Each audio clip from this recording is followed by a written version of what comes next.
levantar a mão. Vocês estão ouvindo esse microfone aqui? Sim? Então, gente, boa noite de novo. Espero que tenham gostado do filme. A gente vai fazer aqui um breve bate-papo aqui sobre o filme, sobre o livro que inspirou o filme, que está sendo lançado hoje. Eu sou o Cid, do Sebo Clepsidra e da editora Clepsidra. A gente está com um stand aqui do lado, em que a gente está com o livro, com camisetas, com o DVD da série, inspirado pelo filme. E eu estou aqui acompanhado do tradutor e do prefaciador do livro, que é o Oscar Mestares, que a gente chamou para traduzir. Por favor,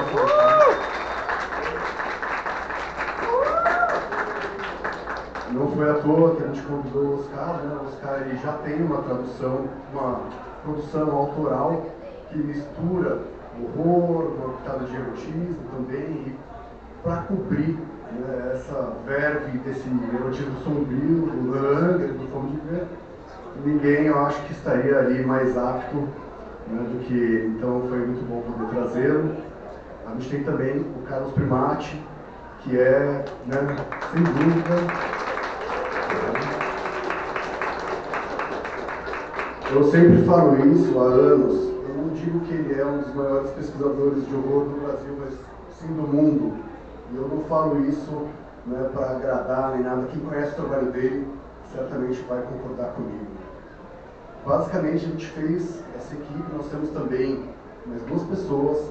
Rita Von Hunt, que fez a apresentação e que estava louca para vir para cá, mas está em Minas Gerais, fazendo uma das milhões de palestras que ela está fazendo. E também o Andrew, que mora no sul, no Rio Grande do Sul, e não pôde estar conosco. A Rita faz a apresentação e o Andrew faz um artigo sobre o caráter queer, pensando o queer não como a teoria queer, mas o gótico queer.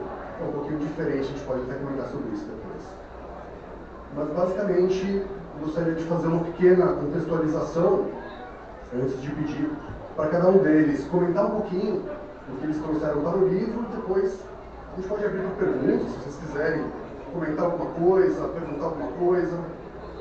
Mas antes eu queria só ter uma ideia, assim, se vocês puderem levantar a mão, só para ter uma ideia, quem de vocês já tinha assistido ao filme? Bastante gente. E vocês sabiam que ele era baseado num livro? Sim? Então, o que eu queria trazer aqui é o seguinte: esse livro ele ficou quase 4 décadas esgotado no Brasil. E a gente vê que agora, finalmente, a gente tem uma tradução nova, a gente tem um trabalho que a gente tentou trazer bem completo, tanto para quem pesquisa, quanto para quem só vai querer ler, para comparar. E, basicamente, assim, eu queria comentar um pouquinho sobre o contexto em que ele surge, pegando duas linguagens que são a literatura e o cinema. Claro que a gente tem quadrinhos também, e outros também, teatro e tal, mas para definir o passo em que você estava na tradição vampírica, cinema e literatura são definidores, muito mais do que quaisquer outras linguagens. Então, para vocês terem uma ideia, a gente tem aí algumas obras que vieram antes do Fome de Viver, que já estavam modernizando a literatura vampírica. A gente tem, por exemplo, o autor Robert Aickman, que é um britânico. A gente, inclusive, publicou ele, os caras foram os tradutores também dos contos dele, que em 1973 escreve Páginas do Diário de uma Menina. E hoje, para quem está acostumado com RPG, com jogos em que você interpreta vampiros, e para quem já viu isso sendo feito muitas vezes, esse conto pode não ter tanta novidade, mas foi uma das primeiras vezes em que você coloca um foco narrativo na subjetividade de um vampiro, ou no caso, uma menina vampira. E aí você tem, de repente, essa transformação de um vampiro que era o outro, que era a alteridade, dando espaço para algo que você pode pegar como um ponto de identificação. Poxa, Agora, o vampiro não é simplesmente algo que deve ser destruído, algo que contamina, que incomoda. Como é pensar como um vampiro? Como é sentir como um vampiro? E aí você tem um artista dando essa resposta com base ali na sua sensibilidade, na sua proposta, que é um conto. Né? Depois disso, nós temos uma experiência semelhante com The Dracula Tape, do Fred Saberhagen, que em 1975 faz uma releitura do Drácula com o ponto de vista do vampiro. Então, assim, se vocês pegarem o Drácula, a gente tem o ponto de vista do Jonathan, da Nina, da Lucy, do Van Helsing. Não existe nenhum registro, a não ser pequenos bilhetes, que mostram a voz do Drácula. Então, ele reconta toda a história do ponto de vista do Conde, dando prosseguimento a essa ideia de que, poxa, se o vampiro tradicionalmente era uma construção daquilo que deveria ser negado, daquilo que deveria ser abominado, daquilo que deveria ser destruído, depois da contracultura, depois de você ter, né, a ideia de que nem toda a massa deveria seguir, né, os ditames das grandes ideias patrióticas, das grandes religiões, de que ser contra a cultura não era algo tão ruim, o vampiro passa a ser um ponto de identificação da individualidade moderna. Então, nós temos o próprio Drácula, por exemplo, defendendo que, pô, a Lúcia não morreu, né, porque foi drenada por ele, mas morreu porque recebeu várias transfusões de sangue sem nenhum cuidado. Né? A menina não foi assediada por ele, obrigada por ele a se juntar a ele, né, nos seus laços de sangue. Ela, segundo o Drácula, teve todo um consentimento. Então, logo depois, no ano seguinte, nós temos o quê? Anne Rice, né, com entrevista com o vampiro. Vocês, então, poxa, a gente pode saber como pensa uma vampira, a gente pode ter um vampiro defendendo o seu ponto de vista, mas como é ser um vampiro na prática? Qual é a sociedade vampírica que se forma ao redor da existência desses seres? A Anne Rice oferece, então, uma resposta. E isso é 76. De repente, nós temos, então, o Whitley Strieber, em 81, escrevendo O Fome de Viver. Se vocês forem pensar um pouquinho, o que ele está fazendo aqui? Né? A gente já tinha passado por esses passos antes. O que ele está fazendo agora é o seguinte: mas como é possível isso? Né? Como isso se relaciona com a história? Como isso se relaciona com os mitos? Como isso se relaciona com a ciência? Né? E, como vocês repararam pelo filme, que é razoavelmente fiel ao livro, embora o livro desenvolva bem mais, né, as histórias, nós temos primeiro um arco com o envelhecimento do John, depois uma trama, né, que é um thriller médico. Né? Essas pequenas pesquisas sobre sangue, sobre, né, o que acontece ali quando uma pessoa recebe o sangue da Miriam, o livro vira, né, todo um estudo científico. Né? Então, a ideia é, o Whitley Strieber tenta trazer uma verossimilhança, né, pseudocientífica, mas com uma pegada em que nós temos, por exemplo, desde as epígrafes do livro, algumas menções à mitologia, então, referências a Lâmia, referências a Título na mitologia grega, foi um imortal por quem a deusa Aurora se apaixonou e ela teria intercedido junto a Zeus para que ele tivesse imortalidade. Mas ela não pede a juventude, ou seja, você tem uma pessoa que não morre, mas ela não para de envelhecer e ela envelhece para sempre. Essa foi, então, uma das fontes. Lâmia, né, essa mulher serpente, né, que foi uma das amantes de Zeus, a gente descobre que a mãe da Miriam é a Lâmia. Então, ela é filha de um ser mitológico, ela é uma vampira, ela é um extraterrestre, o que ela é? Em nenhum momento do filme vocês vão ver a palavra vampiro, em nenhum momento no livro vocês vão ver também. Então, o Strieber faz uma brincadeira. né? A história é a seguinte: esses seres influenciaram a mitologia, influenciaram o folclore. No momento em que os seres humanos estão caçando bruxas, elas são as bruxas. Nos momentos em que os seres humanos estão assustados com a epidemia de vampirismo, elas são os vampiros que se escondem dentro dos túmulos para fugir dessas pessoas que querem cravar estacas. Então é muito engraçado como ele cria situações, né, que vão, de alguma forma, trazer uma modernização para o vampirismo. E logo depois vem o filme, né? A gente vai falar um pouquinho mais deles, eu vou passar agora a voz para eles, para vocês terem uma ideia do trabalho que eles desenvolveram. Mas, para quem não conhece ainda, né, o livro, eu diria que tanto o livro quanto o filme se enriquecem muito com a presença da outra obra. Então, o livro fica mais charmoso quando você imagina Catherine Deneuve, Susan Sarandon, David Bowie como as personagens. E também quando você assiste ao filme sabendo que aquelas pequenas cenas de flashback, um grego gritando, uma cena que se passa ali num passado no Egito, o que é aquilo? Aqui, cada um desses pequenos flashbacks se tornam capítulos, né? Então, tudo fica um pouquinho mais embasado. E o final também é bem diferente, né? Eu acho que o que mais pega aqui é o final. Então, a gente tem dois finais possíveis, né? Isso eu acho muito bacana. Eu vou seguir, então, a ordem em que os textos deles aparecem no livro, né?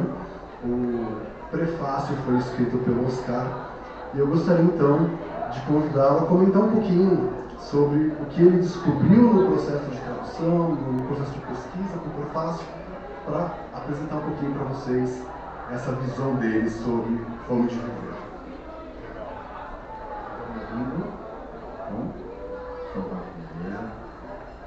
Obrigado, Cid, obrigado pelo convite para a tradução, e depois para prefaciar esse trabalho.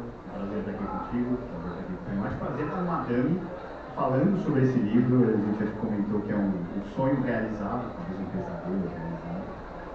Mas eu confesso que quando, agora sim, acho que agora, quando o Cid me propôs que eu traduzisse, vou ser muito sincero aqui, eu não sabia que o filme tinha inspiração de uma fonte literária de um romance, né, que é o romance do Whitley Strieber. Já tinha ouvido falar do Whitley Strieber, do escritor, mas eu conheci o filme, óbvio, assisti aí na minha adolescência, depois revi um pouco na fase adulta e revi pela terceira vez, um pouco antes de traduzir, e fiquei fascinado, encantado e assombrado pela história. Um pouco por isso que o Cid comentou, porque assim, a tendência é que a gente vá ao livro depois de ter assistido ao filme, que é um clássico, dá pra gente chamar de um clássico, mas também pelas diferenças ali, por algumas questões que o livro aprofunda, que o livro adensa, que não estão no filme. E isso não é um problema do filme. O filme, o Primati vai falar aqui, os roteiristas, enfim, toda a equipe do filme fez escolhas que afastaram um pouco o filme do livro, mas guardando semelhanças muito importantes. E eu acho que tanto no filme quanto no livro isso está muito presente, mas eu acho que mais no livro é essa subjetividade da vampira que nunca é nomeada, né, dessa entidade indecifrável, misteriosa, fantástica, sobrenatural, que é a Miriam, e o ponto de vista dela em relação à solidão dela. Eu acho que isso é muito bem trabalhado no livro. A gente, é muito difícil a gente entendê-la como uma monstruosidade, de fato, como uma antagonista. Como o próprio filme. Eu acho que o filme trabalha muito com essa tensão entre os personagens ali. E no livro, não. No livro a gente entende que a Miriam está em busca de companhia. Ela entende a condição dela como filha de Lâmia, como alguém que, enfim, vai viver muito provavelmente para sempre. Só que os transformados e as transformadas dela, né, que são, como são chamados os vampiros, por assim dizer, são aqueles que ela escolhe, aqueles e aquelas que ela escolhe para acompanharem ela, eles padecem de algum mal ali, eles não dormem o suficiente, porque o livro tem isso também, tem esse amparo científico de essa busca que é muito mais densa, muito mais detalhada no livro do que no filme, de explicar a vida eterna por meio de um sono muito profundo. Então, gente, durmam, é muito importante que vocês durmam, o beauty nap de vocês, é muito importante, de fato. O próprio Whitley Strieber traz isso com dados científicos e tal, mas ela está em busca da solução para isso, porque ela escolhe, ela transforma por meio de transfusão de sangue, né? Ela fala, poxa, esse aqui vai ser meu companheiro, essa vai ser minha companheira, então tem todo... Ela está em busca de alguém que acompanhe ela pela eternidade. E as cenas mais doloridas, as mais perturbadoras, mais do que as cenas de violência, de horror, enfim, de que eles se alimentam de sangue mesmo, eles caçam, né? A história começa com uma caçada da Miriam e do John, são um casal, né? São cenas violentas, sangrentas, mas não, as cenas mais comoventes, mais perturbadoras, são as cenas em que a Miriam se despede dos transformados dela, em particular do John, né? Então tem uma diferença do momento em que o John morre no filme em relação a quando ele morre no livro, né? A gente tem um ponto importante aí, mas é algo que despedaça a gente, sabe? Então, descobrir essa densidade da personagem na fonte literária e reconhecer ela no filme, mas de outra forma, foi fascinante. E também eu acho que o livro, me parece,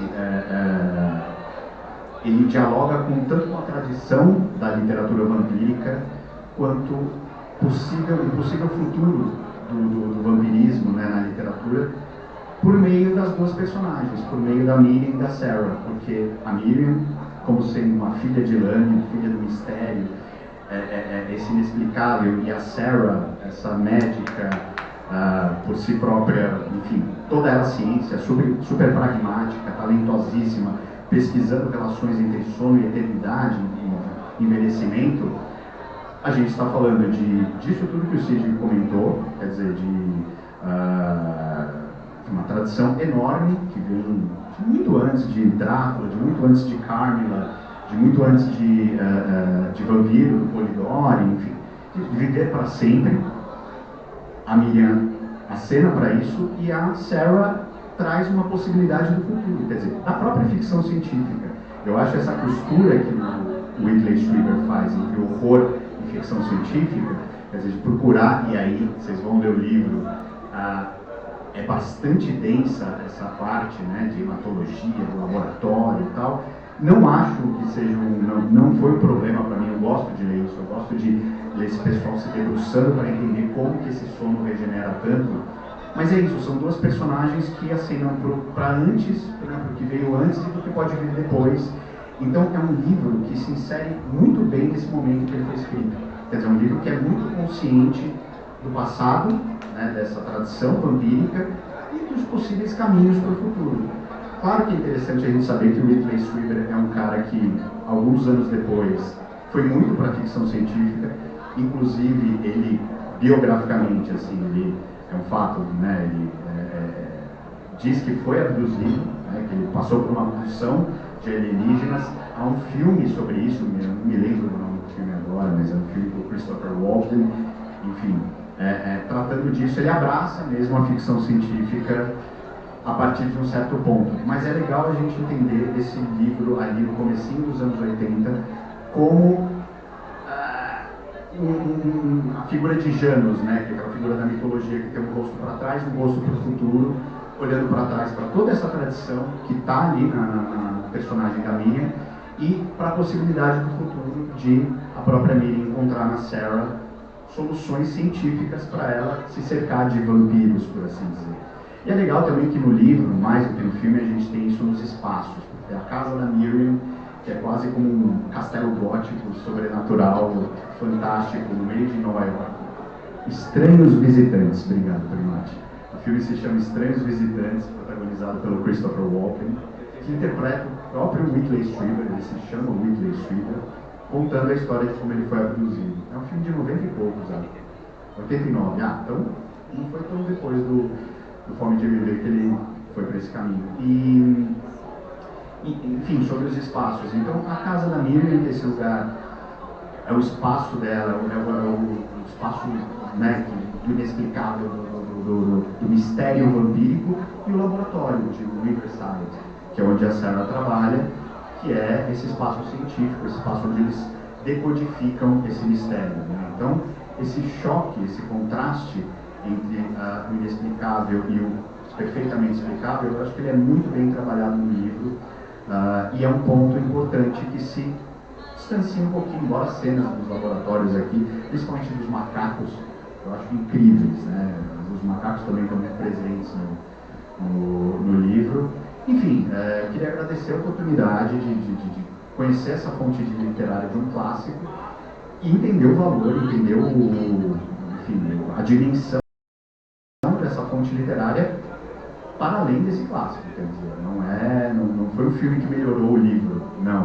É um filme que dialoga muito bem com o livro e vice-versa. Então, não sei que vocês, quem não leu o livro nem viu o filme, o que vai fazer, a gente sempre recomenda, de fato, ver o filme antes, porque ter Catherine Deneuve, David Bowie, Susan Sarandon em mente quando vocês visualizarem os personagens do livro é mais legal.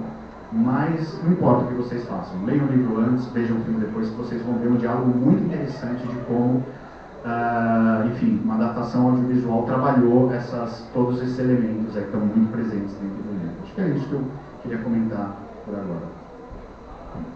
Cara, obrigado, cara. E agora vou passar a voz para o Prima. Acho que no pós-fácil dele não analisou apenas o filme. Ele teve contato com o livro, com o filme, mas uma coisa que eu nunca vi ninguém fazer, em toda a pesquisa que eu fiz sobre o filme e sobre o livro, ele comparou também os dois ao roteiro. Né? E existem coisas incríveis ali nessa triangulação que ele faz. Então, por favor, Renate, fica à vontade, a palavra é sua. Acho que... Aí, tá ligado. Bom, queria começar dizendo primeiro que o Cid tem uma visão meio de morcego, né? Ele tem uma visão noturna porque a gente não está enxergando vocês, tá? Mas a gente tenta. Eu quero começar perguntando quem gosta do filme, quem gostou do filme. Então tá bom. Tem bastante gente que... Tem bastante gente que o filme é lento, né? É coisa que a gente ouve com muita frequência. Bom, eu queria primeiro agradecer ele estar no projeto, né? A parceria do Cid é algo que dura já muito tempo e desde o começo da Clepsidra, então é um prazer e trabalhar com o Oscar também é incrível. Eu não tinha lido o romance, nunca tinha lido. Eu tinha lido aquela coleção de banca lançada pela Nova Cultural, se não me engano, com a capa do filme, mas não cheguei a ler. E eu li a tradução do Oscar para fazer essa comparação do filme. Eu trabalho com cinema, então é muito frequente ser convidado para escrever sobre adaptações de literatura para o cinema. Né? Então eu trabalho muito com essa questão da adaptação. E obviamente para mim é interessante isso, mas eu sempre gosto de, trabalhando dentro de um livro, sempre pensar na importância de valorizar a literatura, né? Porque o cinema é uma arte massificante demais. E a gente às vezes fica com aquela ideia de que o filme substituiu o livro, né? Tem um filme, não preciso mais ler o livro, porque, né, a experiência é mais completa ali.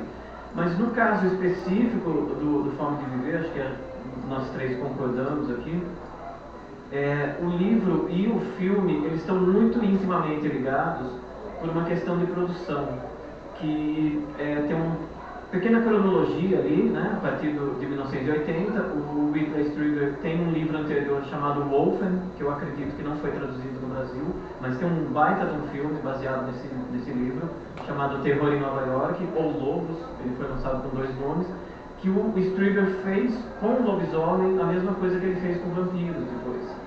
Né? E é um belo filme sobre lobisomem urbano, bem incrível.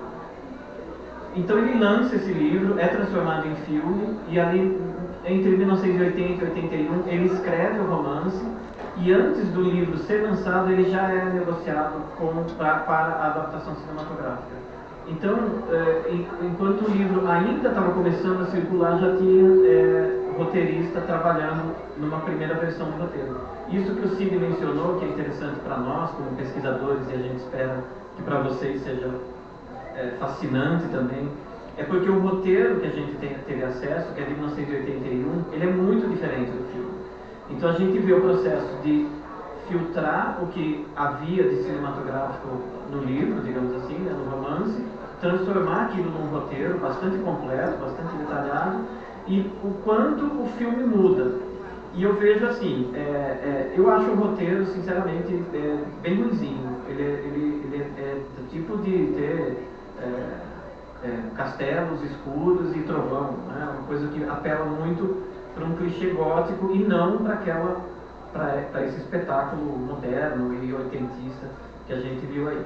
Então tem essa primeira questão que foi muito provocante para nós, para mim, para o Cid, quando a gente estava conversando, falou, cara, é muito próximo, né? A gente comprou uma réplica do roteiro para poder trabalhar em cima.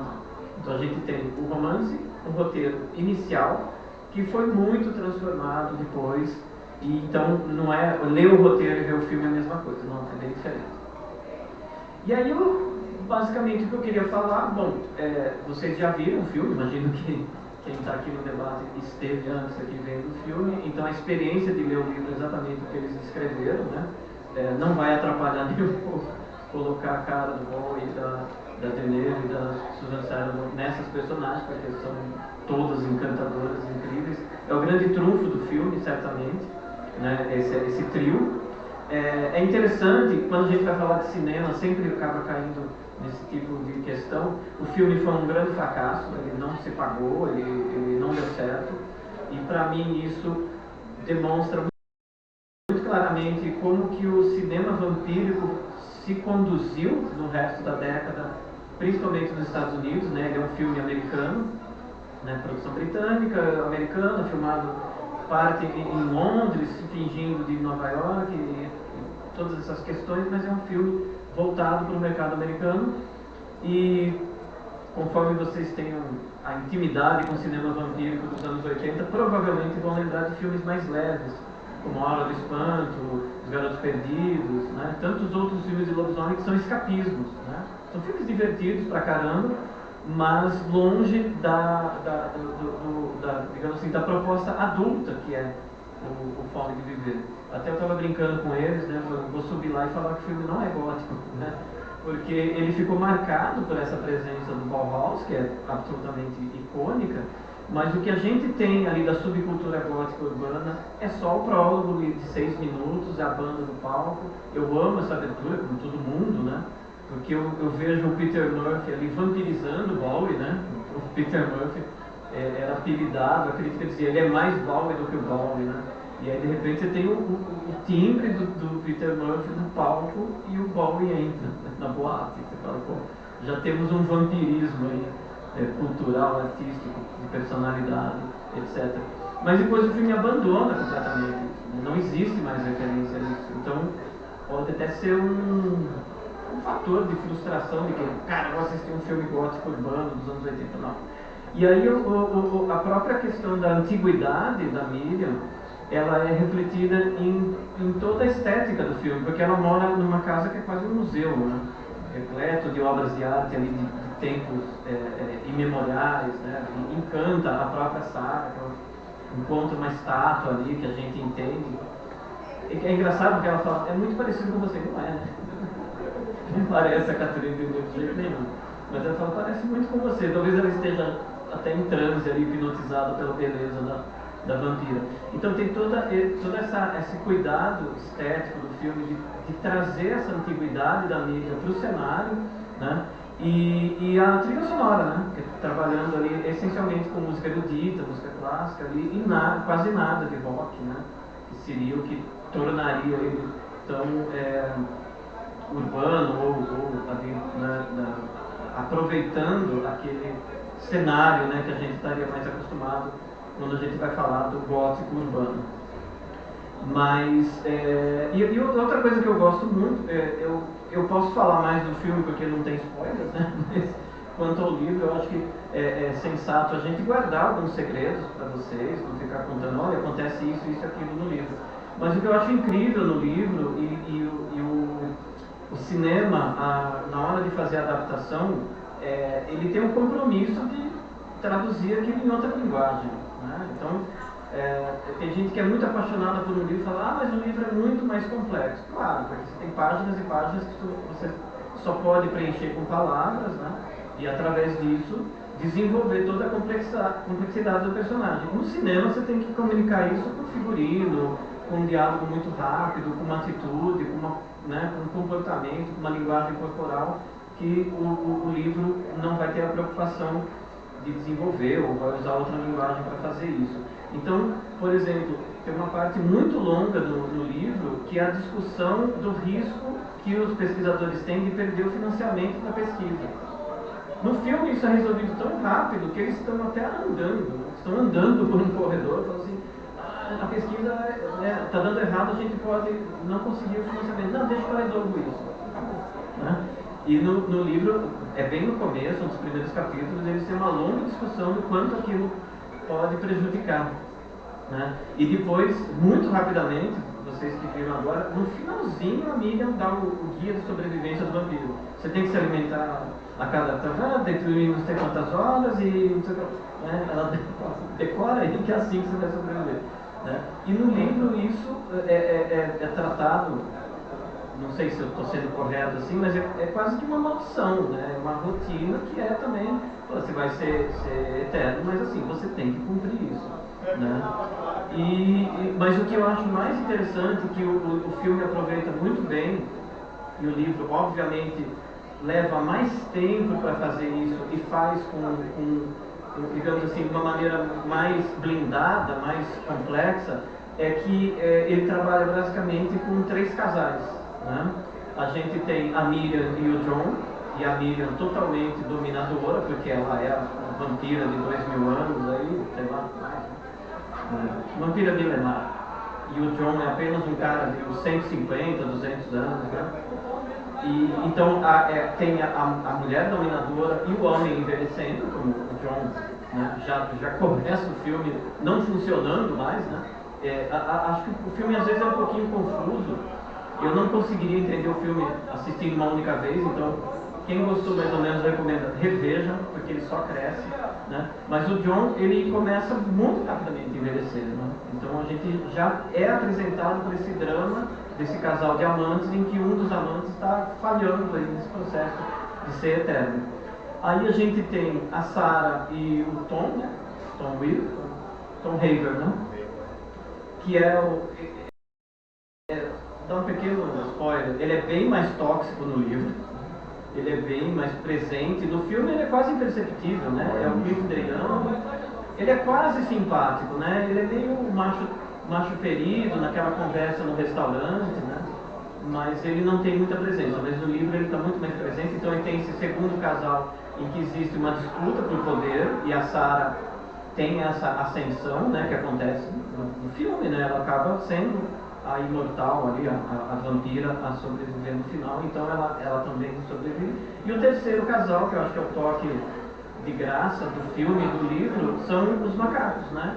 Que é a Beth, que não envelhece, né? Então é uma espécie de laboratório, macaquinha lá, Rhesus, de laboratório que deu certo o processo de preservar, né, a juventude, e o Matusalém, que tem um nome maravilhoso, né? Matusalém é o macaco que envelhece e ele fica com raiva, né, da fêmea e mata ela violentamente. Então isso espelha o que os outros fazem, né?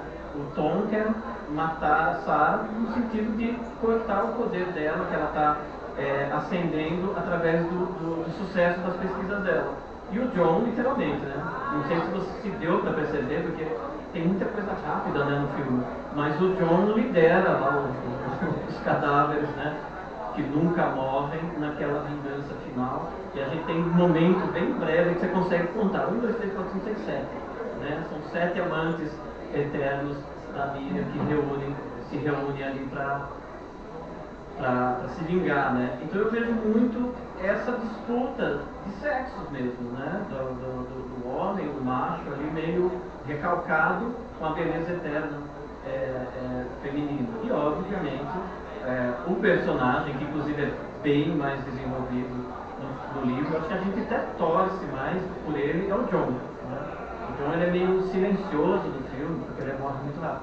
E ainda falando sobre adaptações, né, uma coisa que eu gosto muito do cinema é o trabalho arquitetônico, assim, os níveis, né, como você trabalha os pisos de uma construção para funcionar psicologicamente ou até mesmo para o desenvolvimento da história. E uma coisa que me chama muita atenção é que os amantes da Miriam no livro ficam no subsolo. Né? Ela guarda os caixões lá embaixo. Isso tem um motivo depois, mas não vamos soltar esse spoiler. Né? Acontece uma coisa ali que é sensacional, que não tem no filme. Mas no filme ela guarda lá na torre, né, no lugar mais alto. Então tem uma ideia mais de ascensão, até mais respeitosa. Em vez de enfiar numa cripta úmida lá embaixo, ela guarda lá em cima. Tem as pombas, né, tem toda aquela coisa mais poética. Então eu gosto muito disso também. Eu gosto desses filmes em que subir e descer faz muita diferença. Psicose é assim, o Exorcista é assim, né, essa questão de como usa o cenário mesmo, literalmente, né, da casa, do ambiente. Eu acho muito bonito naquelas cenas que eles vão escalando. E para mim o cinema, ele sempre traz essa ideia que você subir uma escada, você ir em direção ao conhecimento, você desvendar um mistério. É muito comum no filme de terror e mistério, a pessoa sobe uma escada para descobrir algo. E quem faz isso é aquele Yuppie babaca. O cara fala, nossa, tem alguma coisa lá em cima, o que ele vai descobrir lá em cima? A morte dele, né? Ele vai ter contato com algo secreto, que é aquele quarto onde estão guardados os amantes, e vai morrer maravilhosamente. A gente torce para ele se dar mal mesmo, porque ele é muito babaca. Bom, a princípio é isso, e aí o Cid vai comandar, vamos ou abrir para perguntas, ou o Cid vai nos encurralar com perguntas. Obrigado, Tomás. Valeu. Antes de passar, então, para você, só queria fazer 2 comentários sobre as falas do Oscar e do Primati. Quando o Oscar fala que esse filme ele está muito bem encaixado no seu tempo, eu concordo muito e eu acho que ele não poderia ter sido feito em outro momento por uma questão básica, que se você tivesse ali um quadro mostrando o que aconteceu de mais relevante naqueles anos, vai aparecer a epidemia do HIV, né, a AIDS.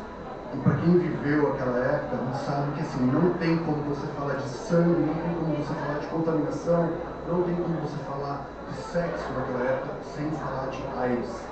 E quando você começa a ter os casos, né, mais famosos, de artistas, etc., é bem nessa época, 82, 83. Então, o livro foi escrito no momento em que isso não era pauta, e o filme traz essa questão sem a discussão. Então, é uma das últimas janelas que existiam para você discutir essas questões de contaminação corporal sem citar a epidemia da AIDS. E uma coisa bacana que o Primati falou, que é como o cinema usa sua linguagem visual para poder condensar e embutir coisas que no livro levam páginas e páginas para serem desenvolvidas. Eu vou dar só 2 exemplos. A gente tem esse símbolo do Enki, que é uma navalha, né, que é uma lâmina presente, assim, inclusive a gente usa na capa do livro. Isso não existe no livro. Isso é algo que está no filme. É uma maneira que a gente ancorou aqui, né, a referência para poder, né, não deixar dúvidas do que se trata esse Fome de Viver. É o mesmo do filme? É o mesmo. Aqui está a chave, né, que liga os dois, que abre essa relação. E isso é interessante por quê? Porque no livro você tem cenas da antiguidade da Miriam, né, cenas que vão ali discutir profundamente essa questão vida e morte, que no cinema você resolve com um símbolo. Outra coisa, o livro tem cenas com vários amantes passados da Miriam.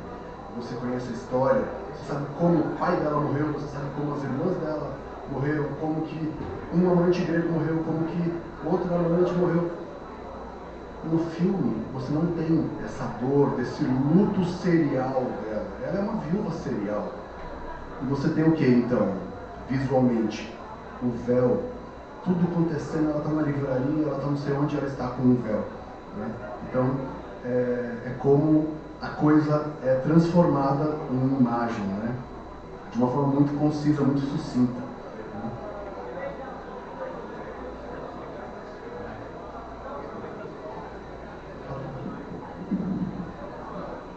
Não, eu queria aproveitar só para falar dessa questão da adaptação. É algo que está no meu artigo, mas o Cid falando, eu lembrei agora. Como o cinema resolve coisas de maneira muito sutis. Tem um determinado momento, vocês viram no filme aí, em que o John sabe que ele está definhando e ele quer saber quanto tempo ele vai demorar para morrer. E aí no roteiro que a gente teve acesso, ele fala assim, eu nunca quis saber o nome dos seus amantes, mas quanto tempo eles duraram. E aí no filme, o David Bowie, o papel feito pelo Bowie, ele fala, fulano, quanto tempo ele durou? Ele fala o nome do amante. E pra mim isso faz toda a diferença, porque um cara que é amante de uma vampira fala, não quero nem saber o nome dos seus amantes, mostra uma fragilidade, né? Pô, o cara é fraco, né? Não consegue nem conviver, né? Com a ideia de que ela teve outros amantes. E a própria, o próprio porte, né, imponente do Bowie, enxerga o Bowie, né, o tempo todo ali. O cara fala, não, eu não vou, né, parecer um macho frágil agora que eu não quero saber o nome dos amantes de séculos passados. Então eu achei isso muito interessante. E no livro você teria que trabalhar como que eu vou fazer o John ser um cara frágil, inseguro, ou um cara petulante e arrogante, né? E às vezes no cinema você consegue resolver isso simplesmente da maneira que ele vai formular uma pergunta para a amante dele. Né? Eu acho isso bem interessante porque a gente tem os dois exemplos. Né? O primeiro roteiro que delineia um cara frágil, inseguro, e o outro que ele está morrendo, mas ele não perde a dignidade dele. Então, gente, para a gente já começar a encaminhar aqui para poder liberar a pista aqui, gostaria de saber se alguém tem alguma questão que queria... Por favor, por favor. Pode. Como vocês acham que o modo de viver influencia na forma que a gente vê os vampiros hoje em dia? Perfeito. Eu vou comentar rapidamente, depois eu passo a palavra para eles. Eu acho que, brevemente, eu diria o seguinte: alguns filmes antes, como Drácula, Demônio das Trevas, de 73, ou como Drácula, de 79, trazem o vampiro como um amante. E até os trailers desse filme falam, olha, ele é um amante imortal. Né? Então você tem essa possibilidade de ver o vampiro não como um monstro, mas como alguém com quem você pode compartilhar uma vida. Mas aí o filme fala, será que o ser humano está preparado para isso? O que está implicado? Qual é o desafio? Qual é o risco? Né? Então, basicamente, o filme vai falar, olha, você não foi talhado para a imortalidade. Né? Você vai sempre estar aquém dessa grandiosidade da imortalidade vampírica. Você, como um homem, como uma mulher, pode tentar se aproximar, mas você não chega lá. Né? Então, é como se fosse assim, se você animou com essa ideia de ter um namorado, uma namorada vampira, então pense duas vezes que a coisa não é tão simples. Eu vejo mais ou menos assim. Eu comentaria sobre essa subjetividade mesmo, assim, de você dar voz não é voz porque não é um livro em primeira pessoa, mas você acompanhar a perspectiva de uma vampira, né, de uma forma muito diferente da que estava sendo elaborada até então. Então, de você entender a motivação dela, entender principalmente essa solidão dela e como ela sofre quando os vampiros em torno dela perecem, né? Quando eles deixam de existir. Ela sofre quase tanto quanto eles. Quer dizer, o John tá puto porque ele, como assim? Eu já estou falecendo, já estou morrendo e tal. Ela, claro, sofre tanto ou mais do que ele, porque ela sabe que ela vai continuar para essa eternidade sozinha. Então, dar esse olhar, essa perspectiva, eu acho que isso influencia, claro, era algo que vinha sendo trabalhado, como o Cid comentou, nesses livros anteriores e tal, era algo que vinha sendo trabalhado, mas é algo que hoje a gente percebe muito, essa perspectiva do vampiro, esse ponto de vista do vampiro e da vampira, não é simplesmente um antagonista, um vilão. Então acho que que é basicamente isso, assim, né?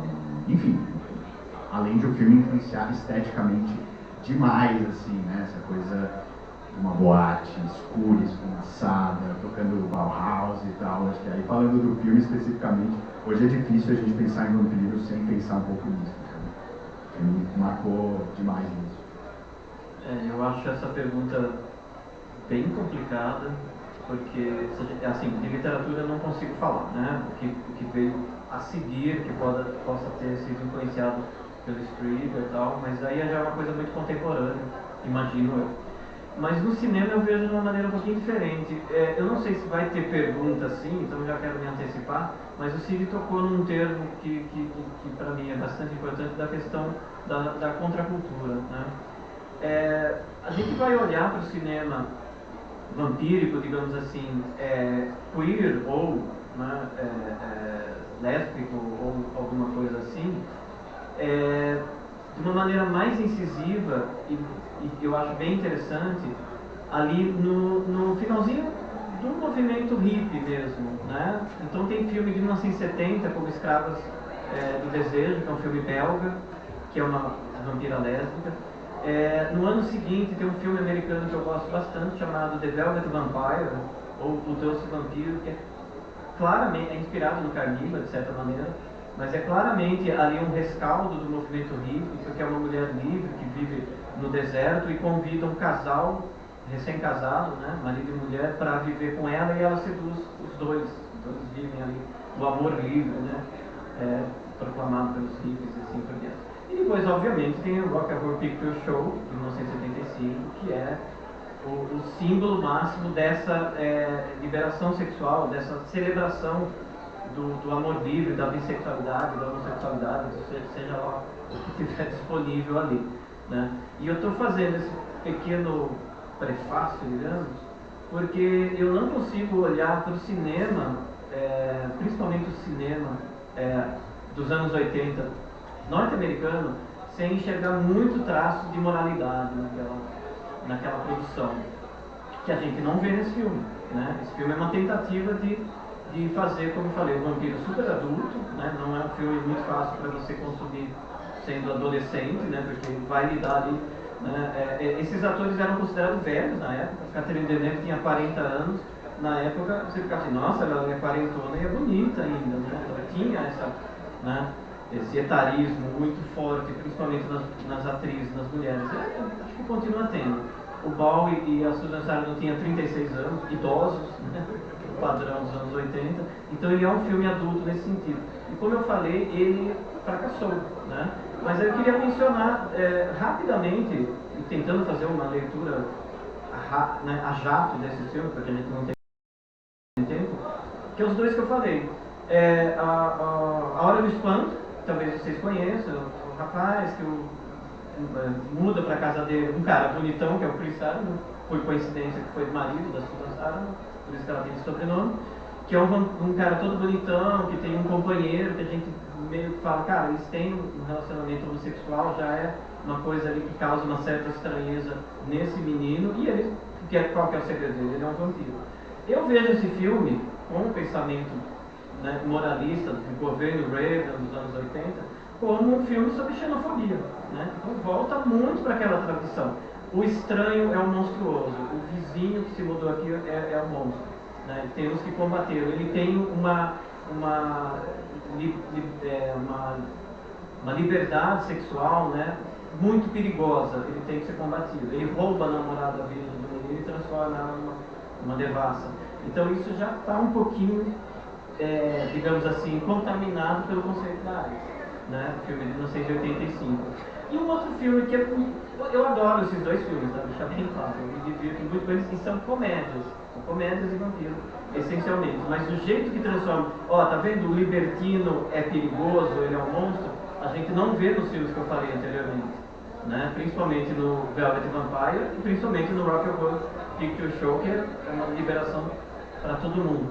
Mas o outro é Os Garotos Perdidos, que é muito divertido e tal, mas que tem a melhor tagline já feita de um filme de vampiro, que me ajuda aí, Cid, dormir o dia inteiro, festejar a noite toda, nunca envelhecer, nunca morrer. É muito divertido ser um vampiro, né? Então, é um filme que traz explicitamente essa ideia. O que o vampiro faz? Ele festeja, ele dorme o dia inteiro, né? Ele só faz festa à noite, não envelhece e não morre. Só que o filme trabalha de um jeito um pouquinho diferente disso, né? Porque os vampiros são aquela tribo urbana que é da contracultura, eles são os marginais, eles são os proscritos ali, e tem um rapazinho que fica meio seduzido, vou para aquele lado ou não vou. Não. Mas ainda consegue ser um filme jovem. Mas era muito colocado em discussão, não foi uma década progressiva, libertária, muito pelo contrário, né? Foi uma década péssima para representações de personagens queer, né? Perseguidos, é a década do slasher, né? Se você fumar uma coisa transar, o dedo vai te matar, né? Então é uma época muito moralista. Só que o Fome de Viver poderia ter apontado para algo diferente caso ele tivesse feito sucesso, porque Hollywood é pragmático, não tem jeito. E eu falei que eu não consigo responder porque depois dos vampiros eu vou começar a pensar no Blade, né? Já que a gente falou em boatos, né? Pô, tem uma cena de abertura do Blade, dos sprinklers deixando sangue lá, que é a boate dos sonhos. E outras representações, né? O Anjo da Noite e assim por diante, que é muito RPG, né?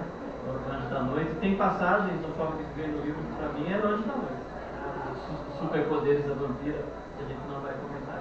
Então eu acho que tem muitas representações diferentes do vampiro, mas eu não sei o que o Fome de Viver deixou, porque pra mim eu gostaria de ver mais filmes de vampiros adultos, mas eu acho que cada um deles, que existem de fato, eles vão buscando novas invenções disso. Aí a gente pode lembrar, por exemplo, Deixa Ela Entrar, a gente vai pensando vários filmes incríveis, mas esses filmes que não fazem sucesso, lamentavelmente, viram mais cult, né? Vira aquele filme, né? Menos pessoas gostam, mas gostam com muita intensidade, do que necessariamente um clássico que todo mundo tem na cabeça. Gente, para não abusar do espaço aqui, a gente vai fazer então um encerramento. Eu queria só saber assim, se alguém tem uma pergunta que a gente possa responder tipo, em 1 minuto, 2 minutos, para eu deliberar, né? Porque agora realmente, Matheus. Queria saber se é possível considerar o filme em si como o pioneiro desse tipo de obra estilizada e visual, como os anos 90 veio com Lenços Condenados, Os Outros e Entrevista com o Vampiro. Olha, certamente você tem várias manifestações da estética gótica no cinema em vários momentos diferentes. Eu acho que você pode falar que é realmente uma manifestação importante dos anos 80 e ela teve uma importância enorme para difundir a subcultura gótica, especialmente nos Estados Unidos, né, que diferentemente da Europa não tinha familiaridade com a cena. Então, muita gente, inclusive no Brasil, né, se você vai pegar as entrevistas com bandas, fala, olha, esse filme me mostrou alguma coisa nova, né? Então existe sim uma característica importante do filme, que é essa estilização de tudo, a paleta de cor azulada no filme inteiro, é uma livraria, é um hospital, é tudo escuro, tudo com sombra e luz de persiana e tal, mas eu acho que existe uma diferença entre o que é feito aqui, né, e o que é feito em filmes que tentam já dialogar, né, com uma estética gótica do começo ao fim. Né. Existe um embrião aqui da subcultura gótica como um testemunho do que existia na realidade. Não é que pegam isso e diluem pelo filme como uma opção estética, sabe? Eu acho que é diferente o Corvo ou o Underworld, não sei o quê, e isso aqui. Eu diria por aí, assim. Aí, se vocês quiserem concluir rapidamente para a gente poder liberar aqui. Né? Gente, então só para concluir, queria agradecer demais o Madame, queria agradecer demais vocês todos. A gente está fazendo esse trabalho na editorial, esse aqui já é o nosso 30º livro, a gente também já lançou 24 livretos. É um trabalho dedicado ao fomento da literatura gótica no Brasil, em português, também a gente tem chegado em Portugal, e todo o apoio que vocês dão para a gente, seja nos nossos financiamentos, no nosso site, na nossa loja, é muito precioso para nós, e a gente gostaria muito de agradecer de coração a presença de vocês, o interesse, vocês estão aqui poderiam estar dançando, poderiam estar chapando, mas vocês estão aqui ouvindo a gente falar de filme, de livro, né? Então, obrigado de coração, obrigado Primate, obrigado Oscar, obrigado a vocês. Hein? E o livro está ali disponível, tá, gente? Se vocês quiserem. Obrigado, gente. Boa noite a vocês. Tá?